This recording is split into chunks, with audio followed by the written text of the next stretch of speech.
इसी बीच एक और बड़ी खबर आ रही है। ईरान के चैनल्स पर साइबर अटैक किया गया है। इजराइल ने हैक किए ईरानी चैनल्स।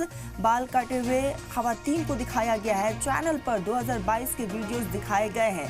तो ये तस्वीर सामने आए हैं। आपको बता दें कि अब ईरान के चैनल्स पर साइबर अटैक इजराइल की तरफ से हो रहा है। तो लगातार इजराइल जो है यहाँ पर हर एक हथकंडे अपनाता हुआ नजर आ रहा है और इसी कड़ी में अब चैनल्स पर साइबर अटैक इजराइल की तरफ से हुआ है। इजराइल ने ईरानी चैनल को हैक कर लिया है। आपको बता दें कि बाल कटे हुए खवातीन को दिखाया गया है और ये तस्वीर आप देख रहे हैं। चैनल पर 2022 का ये वीडियो है और 2022 की वीडियो को एक बार फिर से इजराइल की तरफ से उजागर किया गया। एक तरफ ईरान लगातार हमला कर रहा है इजराइल पर और इसी बौखलाहट में इजराइल ने साइबर अटैक ईरान पर किया है।